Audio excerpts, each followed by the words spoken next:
Fala galera, beleza? Aqui é o professor Lobão do canal Maigel e no vídeo de hoje vamos falar sobre o movimento integralista. Deveria ser uma aula de história, porém ele se encontra nas atualidades, porque recentemente um grupo que se intitula integralista assumiu a autoria de um atentado à sede do canal do YouTube Porta dos Fundos, onde alguns coquetéis molotov foram jogados e teve um início de incêndio. Tudo isso porque esse canal fez um especial de Natal, onde houve uma sátira de Jesus Cristo. Eles colocaram Jesus Cristo como sendo um homossexual, e tendo até um namorado chamado Orlando.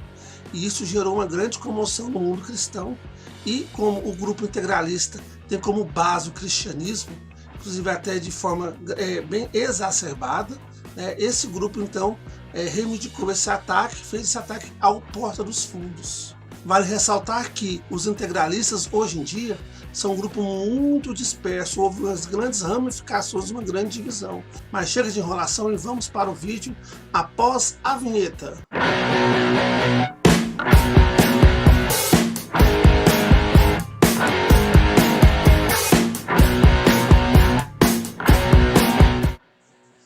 Mas antes disso, pessoal, não esqueçam de deixar a sua inscrição no nosso canal. Isso é muito importante. Quanto mais inscritos, maior relevância o Maigel chega. E a gente pode fazer vídeos informativos importantes para que você fique bem antenado com a situação atual e também com aulas importantes de geografia e atualidades para o Enem, concursos públicos e vestibulares.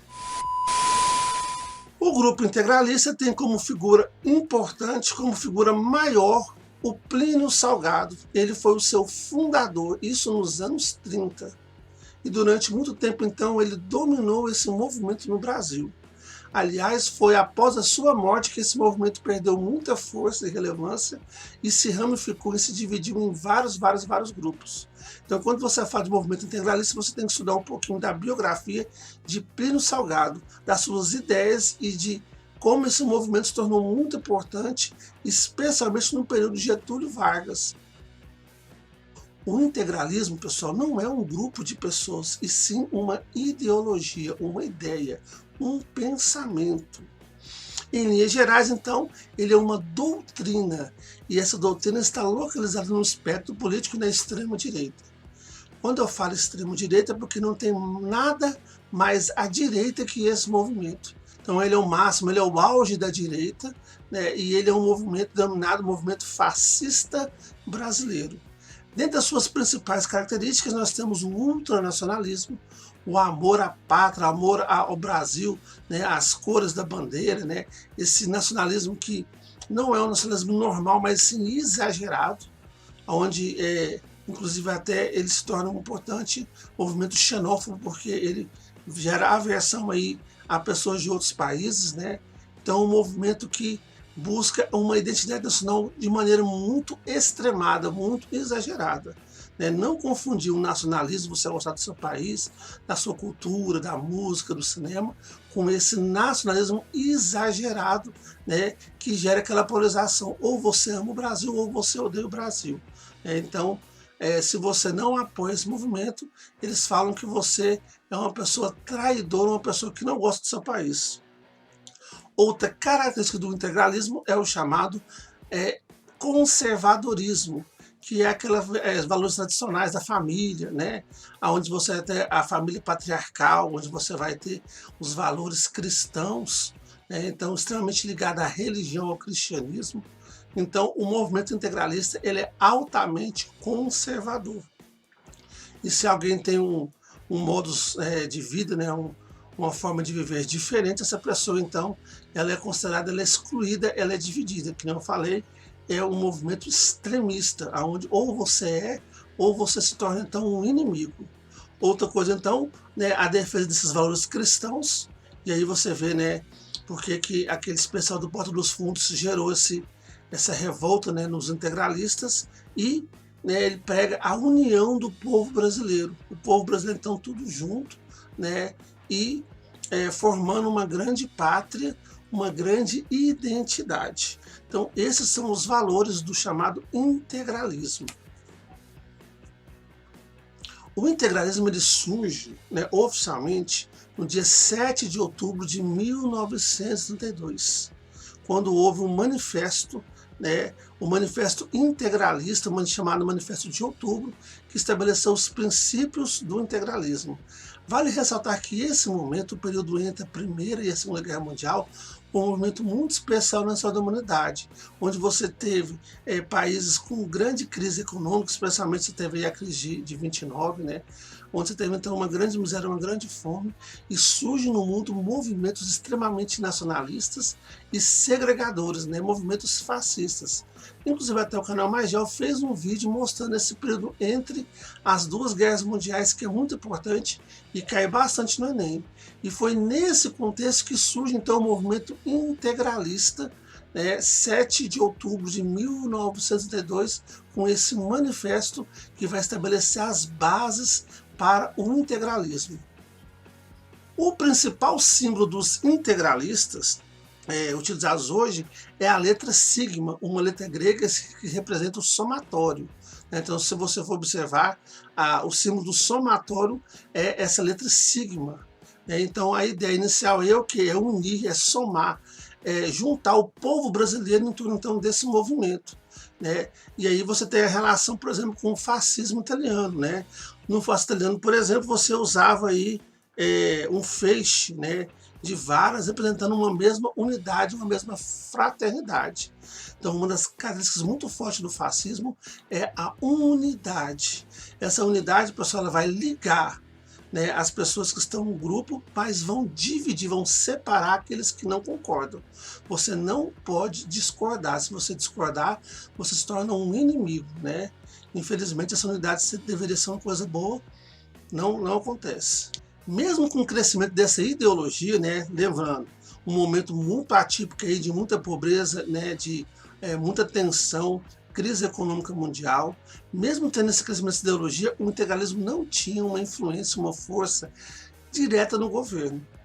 Getúlio Vargas, ele flertava um pouquinho com algumas ideias do integralismo, e os integralistas apoiaram ele durante o período que ele tomou o poder, durante o Estado Novo, em 1937. Então, Vargas entra no poder em 30, e ele, depois ele instala uma ditadura em 37, e aí ele assume o poder total sobre o Brasil. No início, os integralistas apoiaram esse movimento, porém eles ficaram de fora da formação do governo, eles foram traídos por Vargas, eles ficaram à margem desse processo. Vargas, por exemplo, ele fechou os partidos políticos, e não deu esse poder que os integralistas tanto queriam. Então eles tinham como esperança o apoio a Getúlio Vargas, porém após o Estado Novo eles perderam esse apoio aí, eles foram usados por Vargas e eles ficaram à margem então desse governo. Quando assumiu o governo, Vargas então neutralizou os integralistas e extinguiu todos os partidos políticos. Em 38, os integralistas revoltados com isso tentaram derrubar Vargas através do movimento de um levante, chamado Levante Integralista. Porém, esse levante não teve sucesso. Então você vai ter, com o Estado Novo de 37 até 45, os integralistas então rivalizando com Vargas e ficando à margem do seu governo. Eles que não tinham poder antes não conseguiram também com Vargas. Se estava muito ruim para os integralistas durante o Estado Novo, após a ditadura Vargas ficou pior ainda, porque com o desfecho da Segunda Guerra Mundial, essa ideologia de extremista, ela conseguiu ser muito mal vista pelo mundo todo. O mundo ficou desesperado, assustado com o que aconteceu, por exemplo, na Alemanha nazista ou com Mussolini. Então esse movimento ele perde força no mundo todo, esse extremismo de direita. E é lógico, o integralismo também entra nesse processo. Então eles perdem o apoio, mas mantém-se vivo na figura de Plínio Salgado. Porém, Plínio Salgado morre nos anos 70, em 75, e aí o movimento então ele tem uma baixa muito grande, porque sem o seu líder mor, sem o seu grande líder, há um enfraquecimento ainda maior. E aí é quando o integralismo ele se parte em vários grupos aí, alguns mantendo as ideias originais, outros tentando seguir um movimento diferente e até pegando coisas mais modernas. Então o integralismo então, ele se desfaz, ele se esfacela nos anos 70 com a morte de Plínio Salgado. Esse movimento ele nunca morreu totalmente, mas, como disse, ele enfraqueceu bastante após a morte de Plínio Salgado. Porém, em 2004 surge a Frente Integralista Brasileira, um grupo maior de destaque atualmente. E esse grupo, né, é muito organizado, ele tem um site, né, uma diretiva, inclusive até eles não assumiram o atentado, né, foi um outro grupo integralista menor que participou desse atentado, né? A grande Frente Integralista, o principal movimento integralista do Brasil, não concordou, não apoiou esse processo, apesar de discordar dos pessoal do Porta dos Fundos, eles não apoiaram, né, através aí de comunicados e manifestos, né, o que aconteceu com o Porta dos Fundos, esse atentado terrorista aí. Inclusive até em um dos seus manifestos eles falam que eles são contra o uso, por exemplo, de máscaras, né, o que foi feito aí no atentado ao Porta dos Fundos. Essa divisão dos grupos integralistas no Brasil, né, é o que torna muito perigoso, porque você vai ter esse pensamento de extremismo, de união, né, através da divisão, ou você está comigo, ou você está contra mim, se espalhando no Brasil sem uma liderança central. E isso, pessoal, é muito complicado porque vivemos um momento de grande polarização, de grande divisão, aonde você tem na internet, né, discursos inflamados de ódio. E para esse discurso sair da retórica para a prática, né, não demora muito, como já aconteceu. Então vamos tomar muito cuidado com isso, né, porque esse sentimento de ódio, de separação, não faz bem ao nosso país, né? Mas infelizmente você tem nos dias de hoje, né, esse negócio de eles versus nós, né? O Brasil partido, rompido, e aí isso dá margem para esses grupos extremistas, como por exemplo o integralismo. Vale ressaltar que esse movimento integralista brasileiro, ele faz parte aí, né? Esse crescimento desse movimento faz parte de uma onda de crescimento da extrema direita no mundo todo, onde você vai ter grupos, né, na Itália, na Hungria, né, em outros países, né, ganhando cada vez mais força, né, com movimentos aí anti-globalização, movimentos extremamente xenófobos, né? Você tem aí uma frente, por exemplo, na França que foi para o segundo turno. Então isso gera, né, uma grande crise mundial. E falam-se que a gênese, da origem desse renascimento, né, dessa extrema-direita vem aí com a globalização e especialmente com a crise de 2008, que gerou, né, uma grande miséria no mundo todo, uma grande pobreza, e isso, lógico, né, é um pano de fundo especial para o crescimento do fascismo. Para que o fascismo ressurja, né, passa a ter uma crise muito grande e as pessoas desesperadas vão buscar, né, uma solução simples através de um grupo que tenta mostrar que é especial. E aí, infelizmente, né, o mundo está cheio disso hoje em dia. No Museu do Holocausto, você tem aí, né, algumas dicas de sinais do fascismo no mundo. Sinais, né, de que uma sociedade pode tornar fascista. Entre eles nós temos aí, por exemplo, nacionalismo contínuo e exacerbado, né, que é uma prática do integralismo. Né? Nós temos também um desdém pelos direitos humanos. Então aquele negócio de você olhar só para o seu umbigo, né, e você não prestar atenção com o próximo, o que está acontecendo com o próximo. Né? Outra característica muito importante também do fascismo é a supremacia militar, né, esse radicalismo militar, além, né, da sociedade patriarcal, o machismo desenfreado. Né? Então você tem um desdém aí pela mulher, pela igualdade entre os sexos, né? Entre outras coisas também, como por exemplo a mistura de governo com religião. Né? Então o Estado laico ele perde força aí nesse mundo mais fascista, né? Além disso, ataques aos direitos trabalhistas, entre outros problemas aí, né? Corrupções, eleições fraudulentas, obsessão sobre crimes e penas, né? Então, esses são sinais iniciais do fascismo. Se você detectar algum desses sinais na sociedade brasileira, né, preste atenção e tome cuidado, porque e se no começo esse movimento parece que ele é muito bacana, de união, de repente você vê tá a sociedade totalmente fragmentada, dividida e com grande violência. Né?